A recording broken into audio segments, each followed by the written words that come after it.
வணக்கம் நண்பர்களே. Chennai mayor பிரியாவுக்கு shock தந்த விஜய். கதை முடிந்தது. தமிழக சட்டசபை தேர்தல் அறிவிப்புக்கு சில நாட்களுக்கு முன்பாக சென்னையில் நடைபாதை பணிக்காக 35 டெண்டர்கள் விடப்பட்டன. இந்த டெண்டர்களில் பல்வேறு முறைகேடுகள் கண்டுபிடிக்கப்பட்ட நிலையில் முதல்வர் விஜய் உத்தரவில் 25 டெண்டர்களும் அதிரடியாக ரத்து செய்யப்பட்டிருக்கு. தமிழக சட்டசபை தேர்தலில் வென்று தமிழக வெற்றிக் கழகம் ஆட்சியை பிடிச்சிருக்கு. கட்சியின் தலைவரான விஜய் முதல்வராகி இருக்கார். இந்நிலையில் தான் தேர்தல் தேதிக்கு முன்பாக அவசரமாக கொடுக்கப்பட்ட டெண்டர்களை அரசு அதிரடியாக ரத்து செஞ்சிட்ருக்கு. ஊழல் முறைகேடு புகாரின் அடிப்படையில் இந்த நடவடிக்கையை தமிழக அரசு மேற்கொண்டு வருது. இந்நிலையில் தான் சென்னை மாநகராட்சி மேயர் பிரியாவுக்கு ஷாக் கொடுத்திருக்காரு முதல்வர் விஜய்.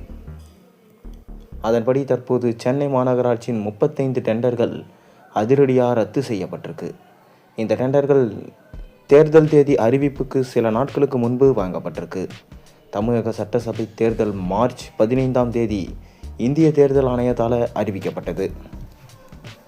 மேலும் அதற்கு முன்பாக பிப்ரவரி 19ஆம் தேதி மேயர் பிரியா சென்னை மாநகராட்சிக்கு எல்லைக்கு உட்பட்ட பகுதியில் நடைபாதை பணிகளுக்காக நிதி ஒதுக்கீடு செய்தார். இதனையடுத்து சென்னை மாநகராட்சியின் சிறப்பு திட்டங்கள் துறையின் சார்பில் பிப்ரவரி 20ஆம் தேதி 35 பேக்கேஜுகளாக டெண்டர் விடப்பட்டது.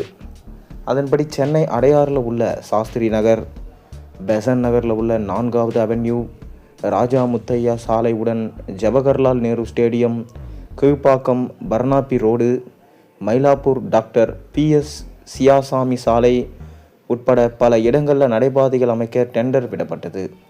இதில் முறைகேடுகள் நடந்திருக்கிறதா சொல்லப்படுது. அதாவது சில ஒப்பந்ததாரர்கள் டெண்டர் மதிப்பை முன்கூட்டியே நிர்ணயம் செய்து திட்டத்துக்கான மதிப்பீட்டை 4 மடங்கு அதிகமாக கணக்கீடு செய்தது, ஏலத்தின் போது 10% கூடுதலாக்கியது உள்ளிட்டவற்றால் சென்னை மாநகராட்சிக்கு நஷ்டம் ஏற்படும். இந்நிலையில தான் 35 டெண்டர்களும் அதிரடியாக ரத்து செய்யப்பட்டிருக்கு.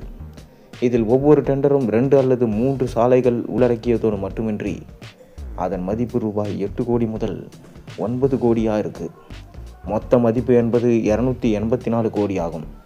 ஆனால் உண்மையிலே ஒவ்வொரு பேக்கேஜ் பணிகளுக்கும் 1.5 கோடி முதல் 2 கோடி தான் செலவு வரும் என கணக்கீடு செய்யப்பட்டிருக்கு. இது பற்றி அதிகாரி ஒருவர் என்ன சொல்கிறாருன்னா, பொதுவாக நடைபாதை பணிகளுக்கு கொத்து வேலை, கான்கிரீட் சமப்படுத்துதல் உள்ளிட்ட பணிகள் மட்டுமே தேவை. இதற்கு 1.5 கோடி முதல் 2 கோடி வரை தான் செலவு ஆகும். இந்த டெண்டர்களுக்கான பணி ஆணைகள் இன்னும் வழங்கப்படாத நிலையில் தற்போது ரத்து செய்யப்பட்டிருக்கு. மேலும் இதன் பின்னணியில் முதல்வர் விஜய் இருக்கார்.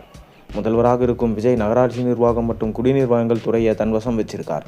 தேர்தல் நெருங்கும் போது முந்தைய திமுக ஆட்சியில் வழங்கப்பட்ட அனைத்து டெண்டர்களையும் தீவிரமாக ஆய்வு செய்ய வேண்டும் என்று சென்னை மாநகராட்சிக்கு அதிரடியாக உத்தரவிட்டார். அதன் அடிப்படையில் தான் தற்போது இந்த நடவடிக்கை எடுக்கப்பட்டிருக்கான்.